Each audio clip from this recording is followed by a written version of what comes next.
నమస్తే, welcome to our channel. నేను మిషాల్ని. తమిళనాడు దివంగత సీఎం జయలలిత గారు ఆస్తులన్నీ ఇప్పుడు బెంగళూరు కోర్టుకు చేరాయి. అసలు ఆమె ఎక్కడెక్కడ ఉన్నాయి ఆస్తులన్నీ తెలుసుకునే ప్రయత్నం అయితే చేద్దాము. మనతో పాటు స్టూడియోలో senior journalist doctor Kanakadurga Vadlamani గారు ఉన్నారు. వారిని అడిగే కొన్ని విషయాలు మనం తెలుసుకుందాం. నమస్కారం మేడం. నమస్తే మా. మేడం, ఇప్పుడు జయలలిత చనిపోయి కూడా చాలా రోజులు గడిచింది. సో ఆమె ఆస్తులన్నీ ఇప్పుడు ఎక్కడెక్కడ ఉన్నాయైతే ఎవరికి తెలియదు. సో ఇప్పుడు బెంగళూరు హైకోర్టుకి అయితే చేరింది. దీని మీద మీ స్పందన ఏంటి మేడం? బెంగళూరు హైకోర్టు కాదు, యాక్చువల్గా ఈవిడ అక్రమాస్తుల కేసు, అంటే ఆదాయానికి మించి ఆస్తుల కేసు ఏదైతే ఉందో 2004లో ఈవిడ ఎప్పుడైతే ఈ కేసు బెంగళూరుకి చేరుకుందో ఆవిడ పరంపర అగ్రహార జైల్లో ఉన్నారు. అప్పటి నుంచి కూడా ఈ ఆస్తుల పత్రాలన్నీ కూడా వాళ్ళ దగ్గరే ఉన్నాయి. సో వాటిని మేము వారసులం అని చెప్పి జయలలిత అన్న పిల్లలు ఎవరైతే ఉన్నారో జయరామన్ పిల్లలు, జయరామన్ ఆయన పేరు, ఈవిడ జయలలిత కదా.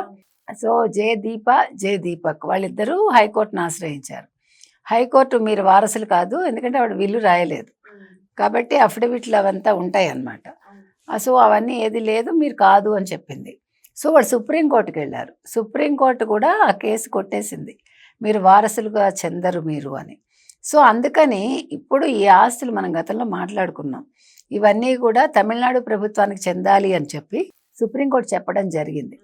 సో వాటిని నిన్నను తమిళనాడు ప్రభుత్వం 6 ట్రంకు పెట్టెలు పట్టుకెళ్ళింది. అధికారులు పట్టుకెళ్తే 10,000 చీరలు, 27 కిలోల బంగారం వస్తువులు, తర్వాత బంగారు ఆభరణాలు అన్నమాట, 601 కిలోల వెండి వస్తువులు, తర్వాత 750 జతల చెప్పులు, ఆ తర్వాత 1672 ఎకరాల భూమికి సంబంధించిన పత్రాలు, ఇంకా కొంచెం మిగిలిన ఆస్తి పత్రాలు, ఇవన్నీ కూడా వాళ్ళకి అప్పచెప్పడం జరిగింది. తమిళనాడు ప్రభుత్వం తరఫున వచ్చిన అధికారులకి వాళ్ళ 6 ట్రంకు పెట్టెల్లో వీటిని పట్టుకెళ్ళినట్టు మనకు తెలుస్తుంది. అయితే ఇక్కడ ఇంకొక విషయం ఏంటంటేనండి, అసలు జయలలిత ఎందుకు ఇలా ఇంత ఆదాయానికి మించి ఆవిడ ఆస్తులు కూడబెట్టాల్సి వచ్చింది? ఫస్ట్ టాన్సీ కేసు అని ఒక కేసు ఆవిడ మీద బుక్ అయింది అప్పట్లో. అంటే మనిషి పతనం అనేది ఒక అంత హై పీక్కి వెళ్ళి ఆవిడ కేంద్రాన్ని కూడా శాసించే స్టేజ్లో ఉన్న మనిషి ఈ రకంగా ఎందుకు జరిగింది? ఎందుకు ఇంత? శశికళ అనే వ్యక్తి ఈవిడ జీవితంలోకి ఎప్పుడైతే వచ్చిందో, వచ్చిన తర్వాత ఆవిడ ఎదగడం మొదలుపెట్టి, అంటే ఏమీ లేని స్థాయి నుంచి ఆవిడ అప్పట్లోనే 5,000 కోట్ల చిల్లర ఆస్తులు సంపాదించుకుని తన కుటుంబానికి, ఆ తర్వాత తన బంధువర్గానికి కూడా ఆవిడ చాలా మేలు చేసింది. వాళ్ళు తేవర్ కమ్యూనిటీ అంటారు వాళ్ళని. సో వాళ్ళకి బాగా ఎలివేషన్ ఇచ్చుకుందాం. మీకు ప్రాజెక్ట్స్ ఉన్నా ఏమున్నా కూడా వాళ్ళ ద్వారానే, అంటే శశికళ అన్నగారుల ద్వారానే వెళ్ళేది. ఆ తర్వాత ఈవిడ జయలలిత శశికళ అక్క కొడుకైన సుధాకరన్ని దత్తత చేసుకున్నానని చెప్పి శివాజీ గణేషన్ మనవరాలతోటి పెళ్లి చేసింది. ఆ పెళ్లి మనం మాట్లాడుకున్నాం చాలా బ్రహ్మాండంగా, అసలు అంగరంగ వైభవంగా. అంటే అదే మీకు తెలీదు, గంధపు చెక్కతోటని విన్నాం, మరి ఎంత నిజమో మనకు తెలీదు. ఒక రథం తయారు చేయించింది ఆవిడ, దానికి తెల్లటి అశ్వాలు దానికి పూంచి ఆ రోజుల్లో పెళ్లి కొడుకు పెళ్లి కూతురు ఊరేగడం, తర్వాత బారాత్, పెళ్లి కొడుకు బారాత్ వెళ్ళడం, ఆ తర్వాత మొత్తం తోటతరణి మొత్తం అంతా కూడా అక్కడ డెకరేషన్స్ చేయటం, కొన్ని వేల కోట్లు పెట్టి. అసలు కొబ్బరికాయ అన్నది దొరకలే మెడ్రాస్లో ఆ రోజు. అన్ని కొబ్బరికాయలు, అంతమంది అతిథులు. అంటే పెళ్లిలో మనకి అక్కడ తమిళనాడు సంప్రదాయం ఏంటంటే ఆకు వక్క కొబ్బరికాయ ఇస్తారు వచ్చిన అతిథులకి. సో మనకు కొబ్బరికాయ దొరకలేదు అప్పుడు. ఇది నిజం, ఎగ్జాజరేషన్ కాదు. ఆ తర్వాత బాలు జ్యువెలర్స్ అని వాళ్ళు మొత్తం బంగారం అంతా కూడా వాళ్ళు సప్లై చేశారంట. ఇది ప్రస్తావన ఎందుకు తెస్తున్నానంటే, నేను ఇప్పుడు ఈ ఆస్తి ఏదైతే వచ్చిందో తమిళనాడు ప్రభుత్వానికి, ఆ రోజు దీని విలువ 921 కోట్లు ఎంతో.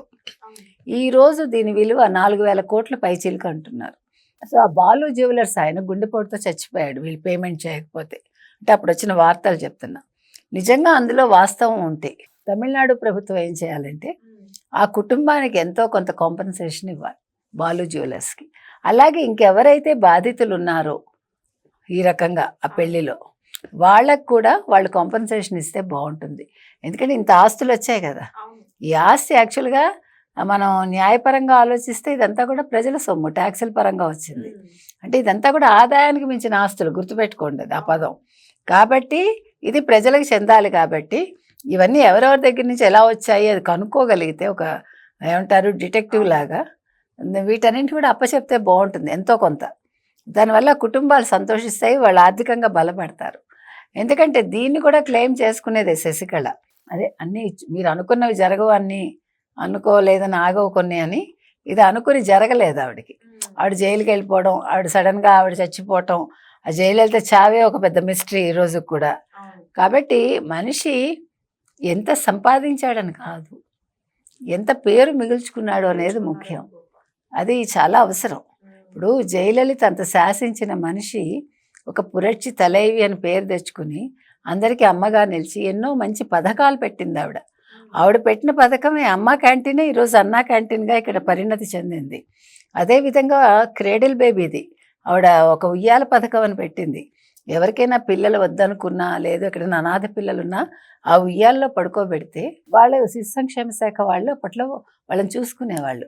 ఈవిడ ప్రత్యేకంగా అప్పట్లో వెండి కాలి గజ్జలు పిల్లలకి అవన్నీ చేయించి పంపించారు ఆవిడ.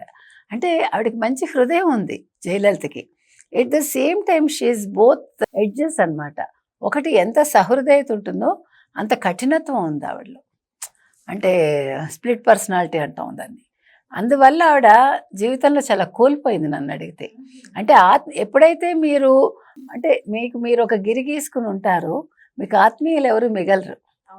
దానికి సాయం శశికళ అన్న వ్యక్తి రావడంతో ఇప్పుడు జగన్మోహన్ రెడ్డి ఎలా పరదాలకు పరిమితం అయిపోయాడు, ఈవిడ కూడా ఒక రకంగా పోయిస్ గార్డెన్లో వాళ్ళ ఇల్లుంది.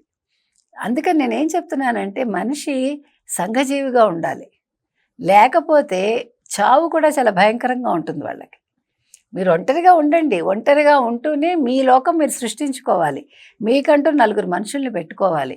ఎప్పుడైతే వాళ్ళు లేరో ఈ రకంగా ఉంటుంది. గుడ్డిగా ఎవరిని నమ్మకూడదు, కానీ ఆవిడ గుడ్డిగా నమ్మింది. శశికళ 2 సార్లు బయటికి వెళ్ళిపోతే కూడా 108 రోజుల తర్వాత ఆవిడ ఒక లేఖ రాస్తే ఆవిడ కరిగిపోయి రానిచ్చింది. లాస్ట్కి ఏమైంది, ఎంత మిస్టీరియస్గా చచ్చిపోయింది. ఆవిడ చావు ఈ రోజు కూడా ఎవరికి తెలియదు, చాలా అన్యాయంగా చచ్చిపోయింది ఆవిడ.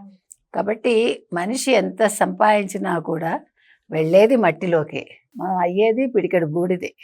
ఆ సత్యాన్ని గ్రహిస్తే ఈ రాజకీయ నాయకులందరూ గుణపాఠం నేర్చుకుంటారండి.